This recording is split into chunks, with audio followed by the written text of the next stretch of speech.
A warm welcome to my healthy friends out there. This is this week's edition of the Wellness Talk podcast. I am George Batista, your host and your wellness advocate. Always a pleasure and an honor to bring you this information. I know you guys could be doing other things, probably watching your favorite reality show or just doing some other stuff, but I'm glad that you guys get to hang out with me, and it's much appreciated. So today we've got some good stuff for you. And first, in the news, or in the recent news anyway, the administration has reinstated the presidential physical fitness test. And I think it's a great idea. Obviously, we want to get our kids active, right? We want to get our kids out there playing football, softball, baseball, all these types of things. And, you know, with the obesity epidemic that's out there, diabetes epidemic, and everything that's going on out there right now, our kids are just not physical. And hopefully with the new stuff that's going on and new guidelines that are happening with the latest administration and MAHA and the whole movement and stuff like that, hopefully we're going to start to see a change in this. And I think this is a good step in the right direction. Now, is it everything? No, because physical fitness is not everything. Obviously, you need the other components.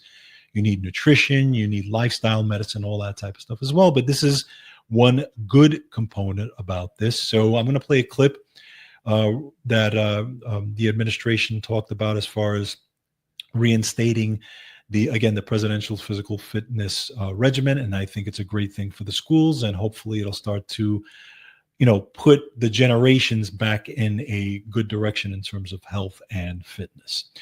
Then after that, got a great piece here from Dr. Richard Chang, and this is out of the Orthomolecular News Service. And this is why modern medicine fails and how orthomolecular medicine gets it right. Now, this is an interesting one, because what they did here is they took the philosophy of Thomas Sowell. And for those of you who don't know who Thomas Sowell is, he's an American economist. He's a historian and a social and political commentator, and he's considered one of the most innovative thinkers of our time. And he's warned about all the dangers of intellectual detachment and real world consequences. I mean, he's gotten really into the weeds regarding, social changes and economic changes and stuff like that. And a lot of people look up to, what he talks about. But what they did here is they took his outlook and his philosophies, and they equated it to modern medicine. And then they compared modern medicine to orthomolecular medicine. And orthomolecular medicine now is obviously where they use lifestyle to help people, right? Lifestyle medications or lifestyle medicine, in terms of vitamins and minerals, in terms of just overall lifestyle. And that obviously in combination with regular medicine as well, because they can use, pharmaceuticals if needed, but it's more focused on lifestyle medicine. So anyway, they took his philosophy and they kind of equated, and it's a great piece. And I'm going to hit the highlights of this piece because it's a really interesting comparison. And I think you will, it's an eye opener for anyone who's, looking at both, right? When you're looking at modern medicine versus the orthomolecular medicine, or what people call alternative medicine, even though they don't really think of themselves as alternative medicine. It shouldn't really be alternative medicine. It should actually be the medicine that people really look at as far as complementary or maybe paired with, mainstream medicine. But obviously that's not done. But anyway, so we're going to look at the comparisons on that. And again, I think it's a great article, very interesting article, and it kind of highlights a lot of that stuff. And then we're going to continue with our medical contributor, of course, Dr. Crippen, who made his debut last week. He's our medical contributor. He's going to be on this week as well. And he's going to talk about a great study on statins. And the question he's going to answer in this segment is how if statins are so great and they were the most widely prescribed drugs at one time. I think the COVID vaccines kind of took that over, but they were pretty much the most widely prescribed drugs up until the COVID vaccine. So taking statins, how long do they actually help you live? Do they help you live much longer, as people are saying, or as doctors or obviously pharmaceutical companies have talked about? What is the real data on that? How long do they actually extend your life? That's what Dr. Crippen is going to look at today in his segment. So again, it's going to be a great segment with Dr. Crippen. We're going to talk about statins, and he's going to go into the real data on this. So it's real exciting to have Dr. Crippen as a medical contributor to this program, and I think you guys are going to enjoy his segment on this. So anyway, so that's what's going on today. Go to georgebatista.com. Make sure you check out all the articles, and of course, everything is there. It's fully referenced. If you want to follow it, you can do so. You can watch it or you can listen to it, and you can follow along with the articles on there as well. And of course, please do us a favor and like, share, and subscribe. Get this out to all your friends and family out there, because it helps us out. It grows the show, and it really helps us get the word out there, and makes us a premium podcast, which is what we are, and we're growing every single day, on all the platforms. But of course, georgebatista.com is the main hub. So if everything else goes down, georgebatista.com is there for you. So thank you for those of you who support us on a regular basis. All right, guys. So we want to give a little love to some of the products and services that we support, of course. So we're going to talk about our friends at Proton Mail. If you're looking for an easy-to-use alternative to big tech services and their surveillance business models, check out Proton Mail. Most popular email providers scan the content of your emails and use your email address to create a detailed profile on you and profit from your data, but not Proton Mail. Proton Mail believes your data belongs to you.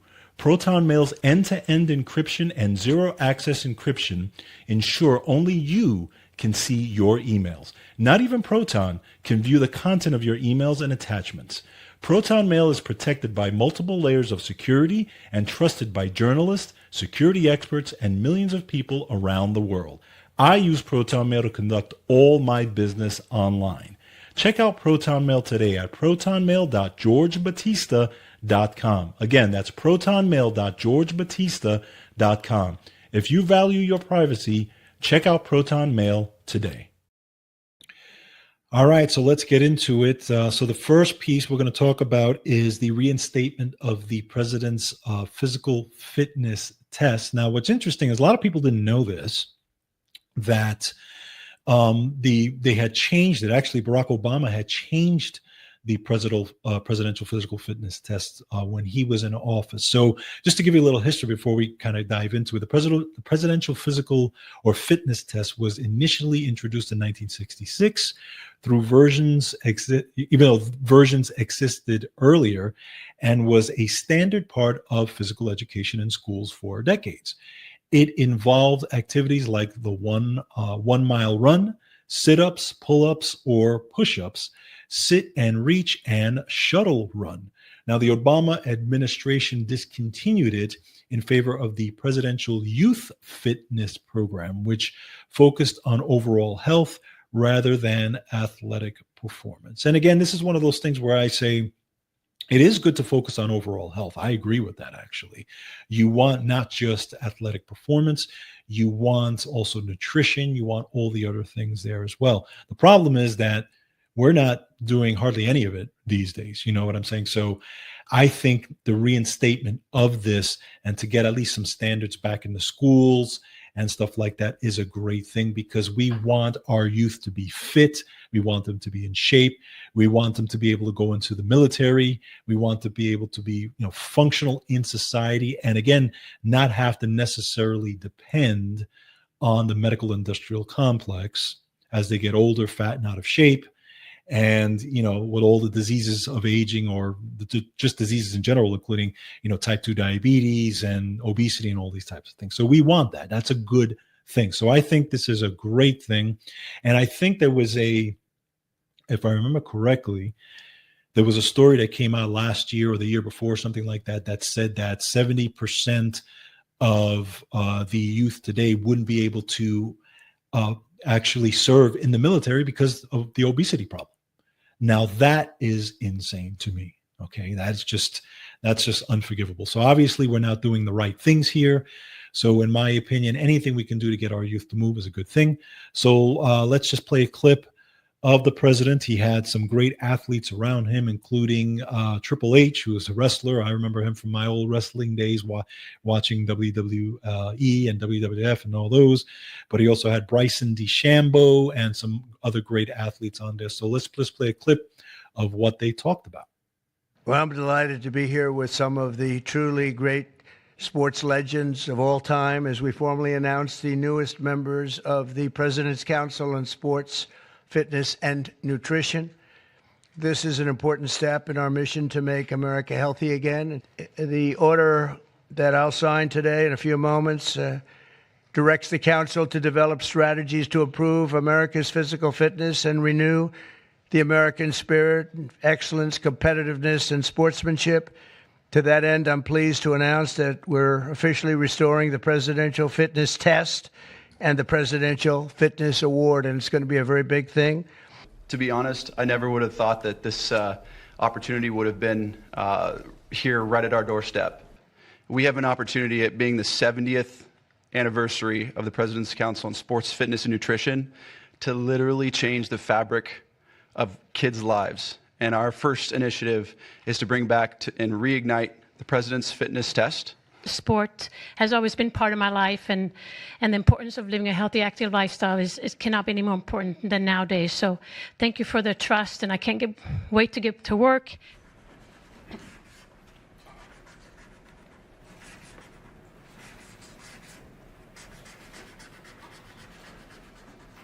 is not signed without a pen. Please no. All right. So for those of you who are listening on audio here, he was Bryson DeChambeau, the great golfer, who was talking besides President Trump, and also another golfer on the female side, Annika Sorenstam. She was speaking as well, but he was also surrounded by Linda McMahon and Triple H and Harrison Butker and a lot of other athletes as well. And then at the end, he was actually signing the actual order. So that's why there was some silence on there. But again, I think it's a good thing, for this, for him to put this in there. And again, I think it kind of goes along with the whole MAHA movement, make America healthy again. We want the kids to move. We want the kids to be healthy. So I think it's a good thing. And hopefully we'll see more stuff down the line. Of course, I have to say there's criticisms on the other side of things. And again, this is not a political show. I have people from all different sides who listen to this show, and this will never be a political show. And I will never, this is a health show, basically. This is what this is. However, people are going to criticize this, and people have been criticizing this, talking about saying that being healthy is right wing, and it's Christian conservative. I've heard that, and that all we care about is being thin. And, all this nonsense that goes on about, and it's nonsense. It's silly. It really, really is. I heard one podcast say that it's very white. Okay. Because they focused on wellness and because they said wellness, apparently it's very white. Well, first of all, I looked in the mirror and I'm not white. I've been focusing on wellness for over 25 years. So, but anyway, not to get into all that because the show is not about that. It's silly stuff. But, we're going to focus on health and wellness on this show from beginning to end. And everyone is invited to this table, okay, regardless of your political affiliation or whatever you're affiliated with, because the one goal on this show is about getting people healthy and about me sharing that information with you and hoping to get you healthy. And that's period at the end of that. At the end of the day, that's what it's all about in my book. So if you want to be on that journey with me on this show, everybody's welcome to this table. So anyway, good stuff on that. And we'll see hopefully more down the line. All right, next, let's talk about a piece from Orthomolecular News Service. And this is why modern medicine fails and how orthomolecular medicine gets it right. Again, this is by Dr. Richard Cheng, MD, PhD. So let's talk about it. Again, like I said in the beginning, they kind of take the words of Thomas Sowell, who was, again, an American economist and great thinker, and they kind of bring it to the medicine side of things. Okay, so they kind of look at both things. Okay, and again, Thomas Sowell rarely addressed medicine directly, but they say here, and I'm going to be quoting a lot from this article, and I think this is really, really striking. His insights are strikingly applicable to today's healthcare crisis, a system dominated by academic elites, rigid guidelines, and centralized authority, while practical, patient-centered wisdom is sidelined. So we'll go through it here. And again, a lot of this is going to be reading directly from this. So the first piece is the illusion of expertise. Okay, so they say here, mainstream medicine elevates credentials above outcomes, board certifications, RSTs, and committee guidelines become proxies for competence. But as Sowell noted, credentials do not guarantee accountability, especially when those crafting public health policy never suffer its failures. Now, a textbook example of this is the war on saturated fat and cholesterol. We remember this, right?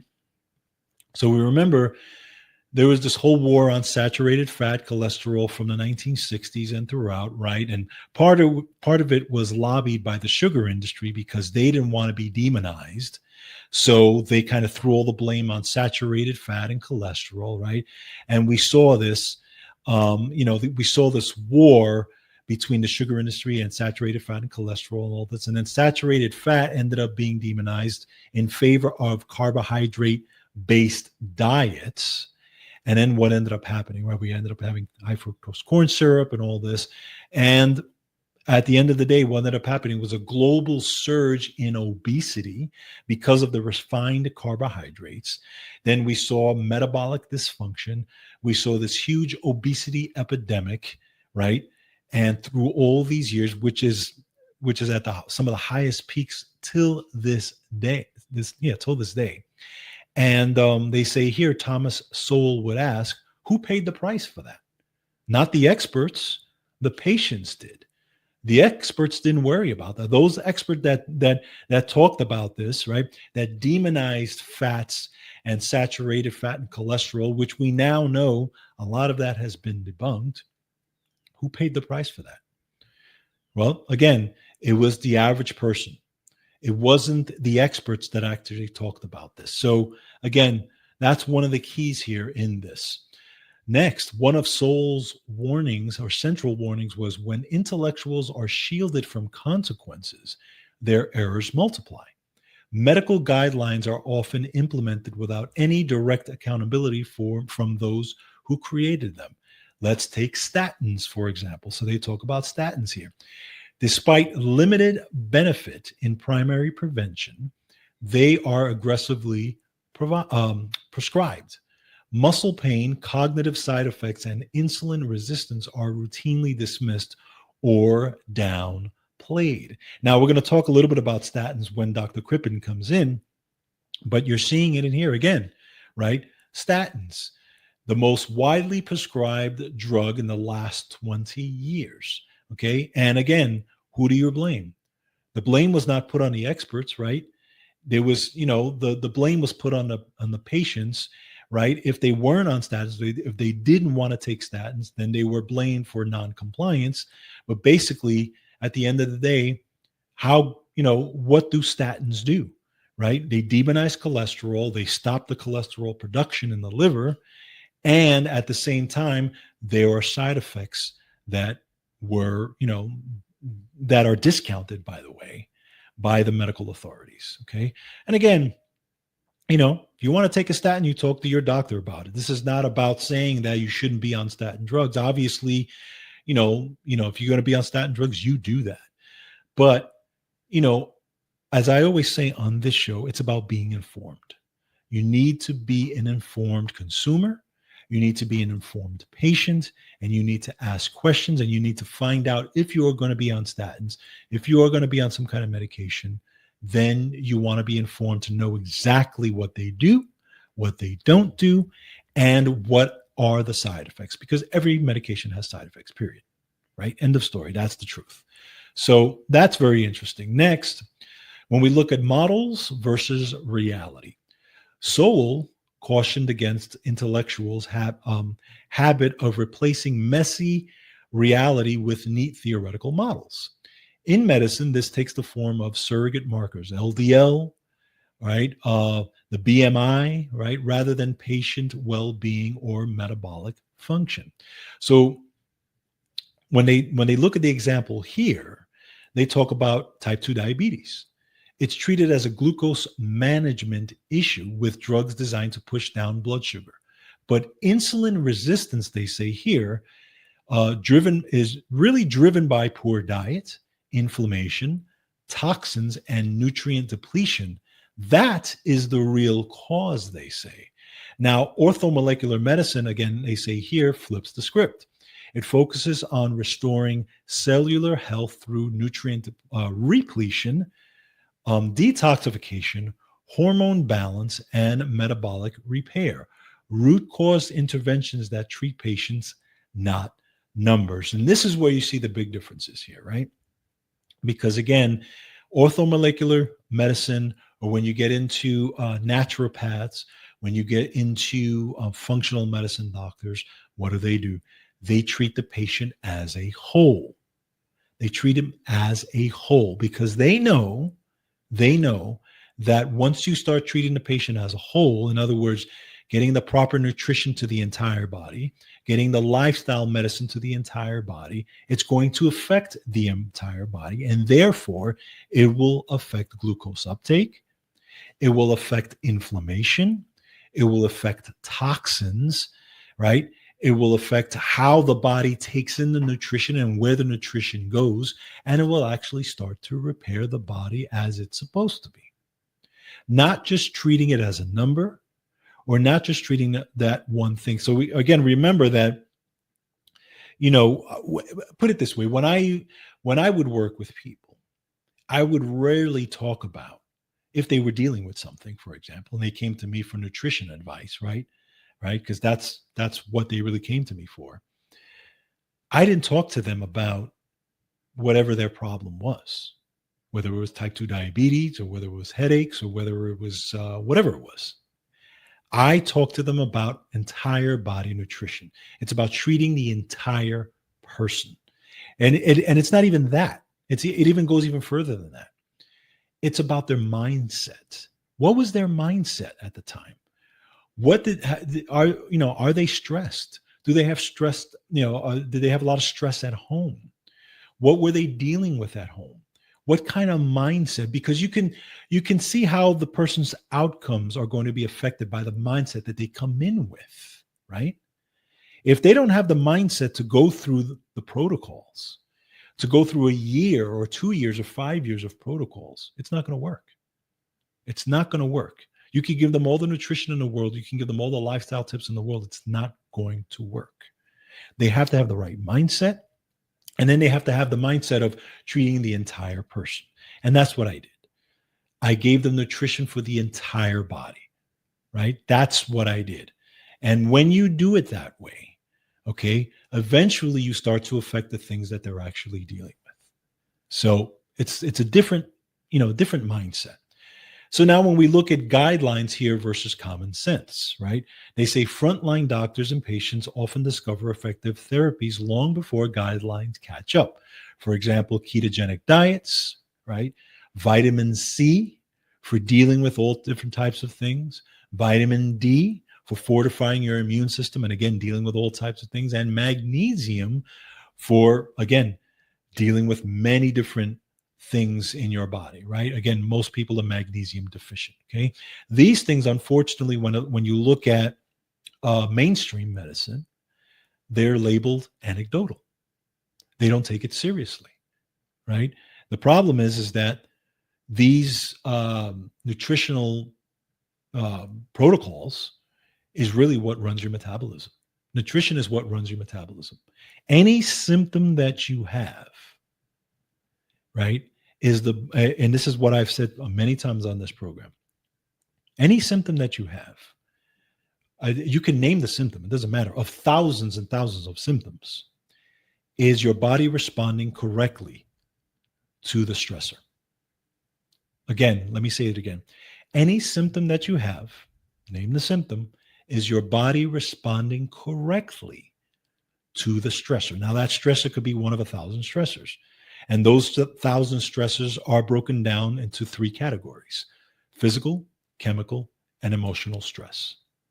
So that's what it is. Physical, chemical, and emotional stress. There's thousands of stressors that are under that, okay, affect the body. And the human body reacts correctly to those stressors, which eventually become symptoms. Right? Wrap your mind around that simple concept. Once you understand that simple concept, you understand how the body works, and you understand basically disease. The human body has no idea what type 2 diabetes is. It has no idea what high blood pressure is, has no idea what cancer is. All the human body knows, right, is what it's doing to survive. Period. That's what the human body is trying to do. It's trying to do everything for survival. Okay. So when it raises your blood pressure, it's doing that for survival purposes, right? When it raises blood sugar, right, it's doing it for survival purposes. It's a warning sign. It's a light that's saying, hey, there's something wrong. There's something that's causing this. There is always a cause, right? I know a lot of people out there say, well, we don't know what the cause is. There is always a cause. Now, you may not want to look for the cause, but there is always a cause. So just understand, if you look at the body in terms of that, then it's easy. You treat the person with the nutrition, the lifestyle, and everything they need, okay? And you can actually start to support the person in a positive way. It's not rocket science, okay? The problem is that's not the way it's looked at in mainstream. So at the end of the day, it's about restoring wisdom in medicine, hopefully. And again, hopefully Maha is doing some of that. Again, I know there's a chess game going on. I know there's some things that a lot of people agree with, some things that they don't agree with. And same thing for me. Some things I agree with, some things I don't like. But it is what it is. We're still seeing things here in this day and age with the whole movement that I have not seen in my lifetime. So I'm going to take the wins where I can get them. So when they say here, the final thoughts on this are restoring wisdom in medicine. Thomas Sowell's wisdom urges a radical shift away from institutional arrogance and back to personal responsibility, biological reality, and common sense. Orthomolecular medicine embodies this shift. It is not alternative medicine. It is corrective medicine. It seeks accountability over authority, wisdom over credentials, individualized care over central mandates, and root cause healing over symptom control. Okay, so think about those things. It's a shift. It's a different way of thinking, in terms of, helping people and helping people get healthier. Again, we're not treating people. We're not curing things. We don't make claims on this program. I've never made a claim on this program. It's about giving the body what it needs to heal, right? And giving it, everything it needs to heal. It's a whole comprehensive approach. That's what nutrition is. That's what lifestyle is. That's what orthomolecular medicine is. And hopefully we can do more of that as we go along. Okay. Because that's what it's about at the end of the day. So I thought that was a very interesting way of looking at it through the eyes of Thomas Sowell. Brilliant guy. And, you can take a look at his work. He's, again, he talks about all different types of philosophies and stuff like that. But I just think it's something to look into. But, I want to bring you this information because I want it to be something that food for thought, put it that way. Okay. Or nutrition for thought, right? That's really why I bring you this information. So hopefully it gets you thinking out there. All right, guys. So again, we want to bring in now Dr. Jeff Crippen, our medical correspondent, to talk about statins. We were just talking about statins a little while ago, and cholesterol. So he's going to do a deep dive into statins and how long do they actually help you live, right? Do they help you live longer? What's their effect on longevity? Well, good question to ask. So let's bring in Dr. Jeff Crippen.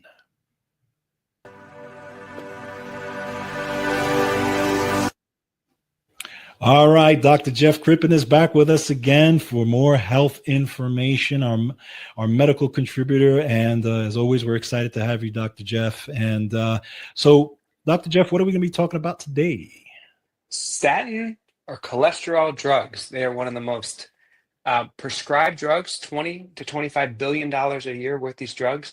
And the question is, how much longer will you live if you take these drugs for 5 years? So if you take these drugs for 5 years, how much longer will you live? That is the question that we're going to answer today. All right. Fantastic. Statins, I think, were at one point probably the most prescribed drug, or at least one of the biggest drugs on the planet.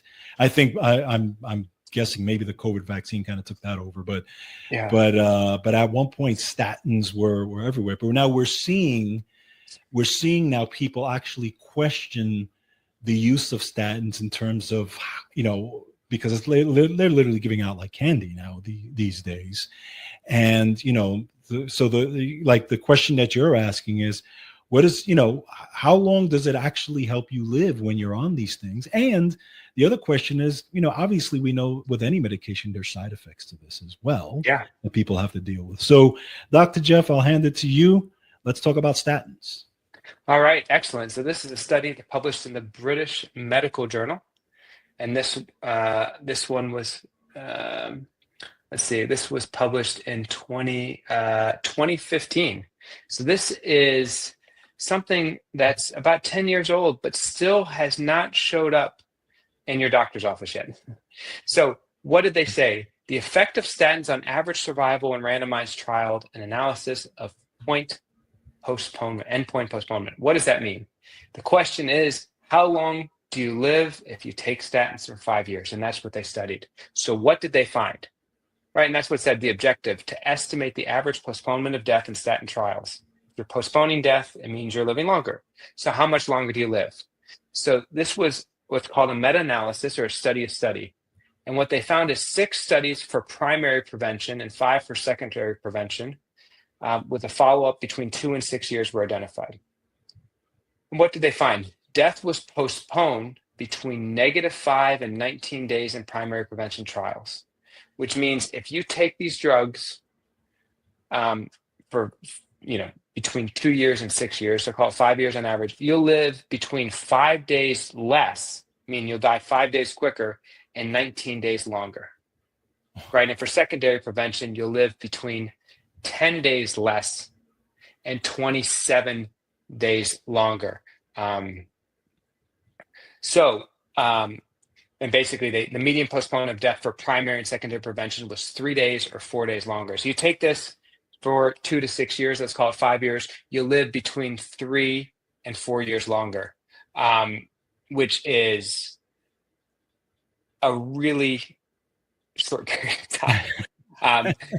And it's very different than what I think our idea of the benefits of statins are. Right. Absolutely. Yeah. Absolutely.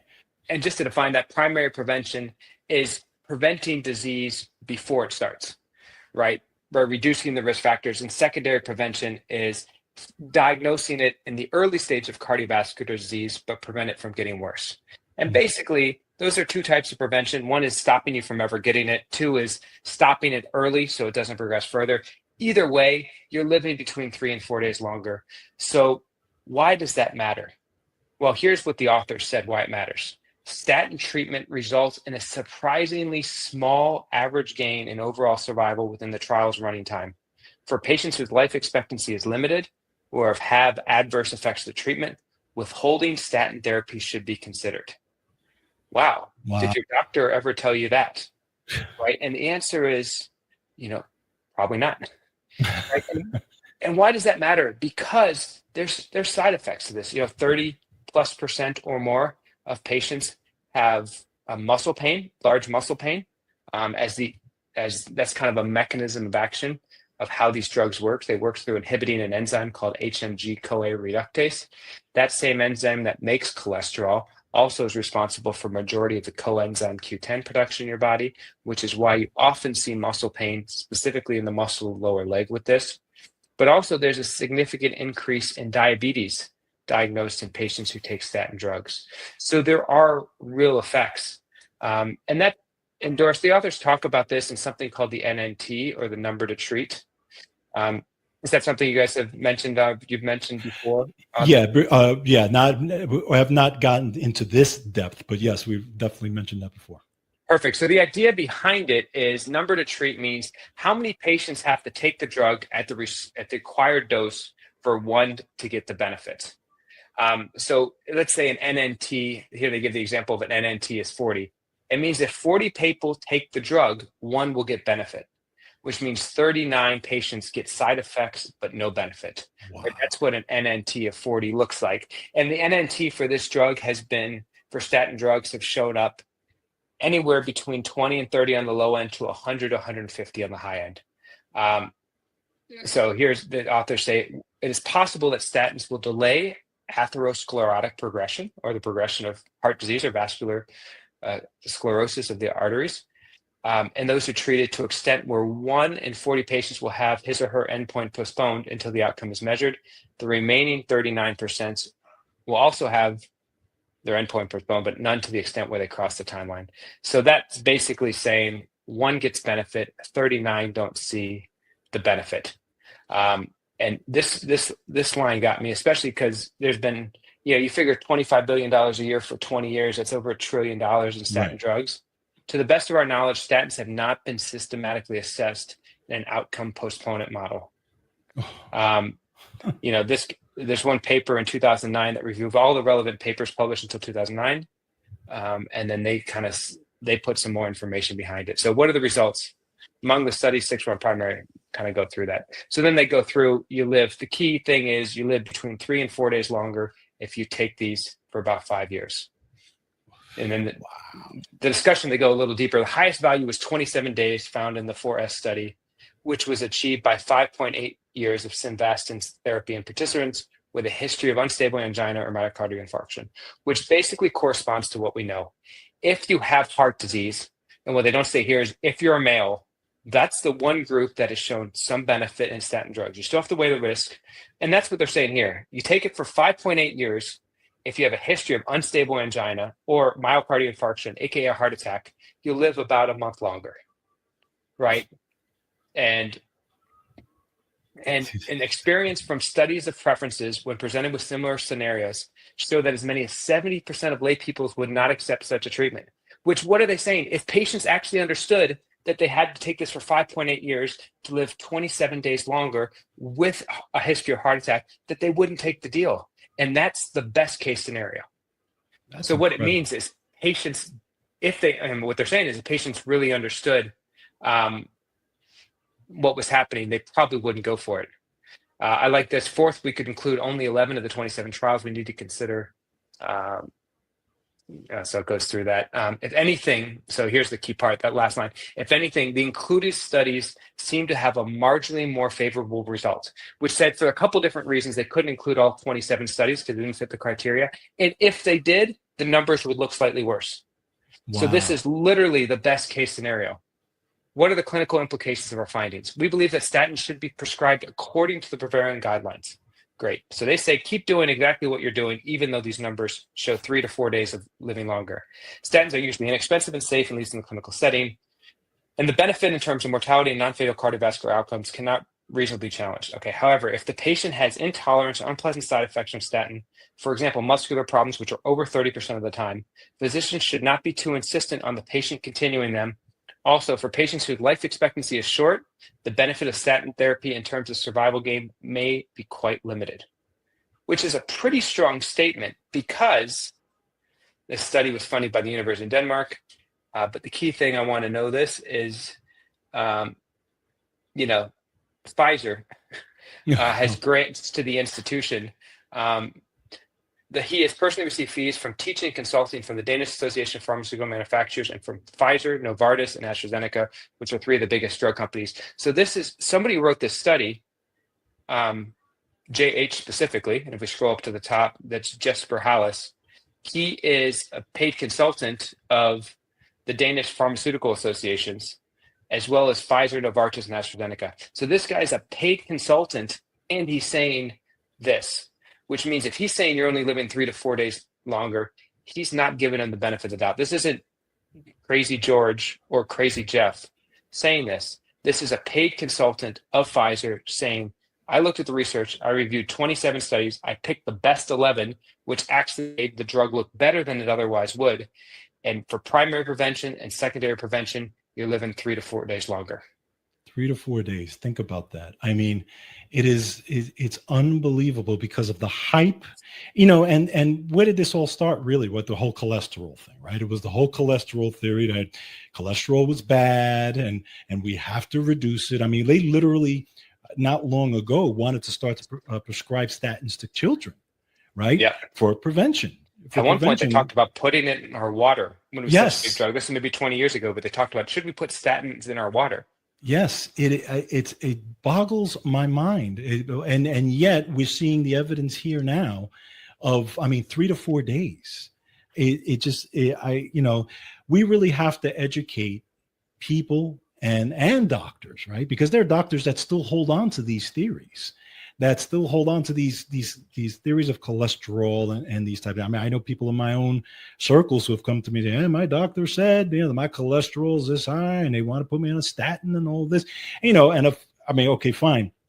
First of all, cholesterol has a purpose, right? Mm-hmm. Cholesterol has a purpose. It's made by your body. It's a reason why it's there. It's there for host defense. It's there for your hormones, right? It's there. Yeah, bioproduction for your brain, for your cells. Vitamin D production, estrogen, vitamin D. Absolutely. There's so many things that cholesterol does.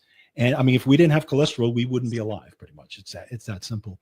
Yeah. But yet, we're seeing here with this system, it's just like, well, you know what? We're going to give it out. With that train's left the station basically, and even with all this information. They're still continue to push this stuff. Now, we hope that some of this changes as time goes along with maybe some new guidelines coming in with MAHA and all this type of stuff. We don't know, but it's incredible, this information that you're sharing with us here. So, obviously anyone, who's looking at statins or dealing with cholesterol issues, obviously you talk to your doctor and, that type of thing and stuff like that. But at least we want you to be informed, okay? Yeah. And if your doctor doesn't know this, share this information with your doctor. Have them take a look at it, because sometimes, and Dr. Jeff, you know better than anything. Sometimes these doctors just don't know what's going on out there, right? Absolutely. Yeah. Yep. So it's and to go. Sorry, go ahead, George. I'm sorry. No, go right ahead. Yeah, and I was just going to say, and so arm yourself with this knowledge, share it with your doctor, just to reiterate exactly what you said. And if you want to go deeper on what we said of NNT, which is number to treat, you can go to a website. It's called thennt.com and search cholesterol. And you will find a whole bunch of options that give you, it's actually, let me do it right now. You go to the NNT, and you can search and find cholesterol and heart disease and get some information on exactly what we're talking about. Great. Absolutely. Wow. Dr. Jeff, you always amaze.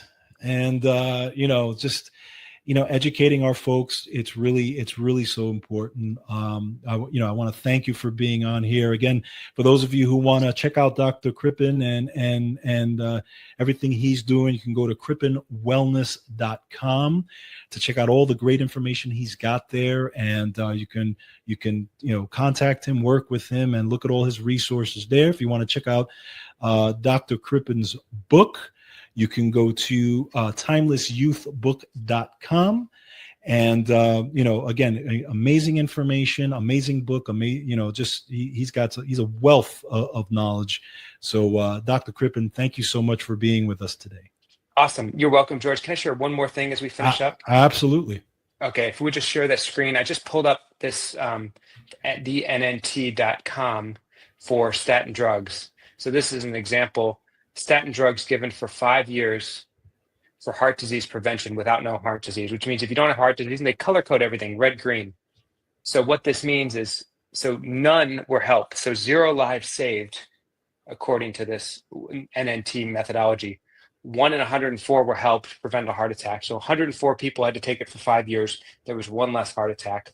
154 people had to take it for 5 years to have 1 less stroke. Yet 1 in 50 people develop diabetes and 1 in 10 develop muscle damage. So they rate this and they give you a score, green, yellow, or red. And what they do is rate this for heart disease. They rate it black. So, so that's what that's an example of what this can look like. And then you can look at the NNT with heart disease and what they say. If you do have heart disease, only 1 life is saved by 83 people taking it for 5 years. 1 in 39 were prevented from a fatal heart attack. So you still have the risk of diabetes. You still have the risk of muscle damage. So there's some benefit to this. Now, we might argue whether you can do this a better way than green, but there's some benefits in patients with heart disease. But the research clearly says without previous heart disease, the NNT says red. Wow. Incredible stuff. Well, Dr. Jeff, amazing stuff. Thank you so much for being on today, and we'll see you next time. Awesome. Thank you.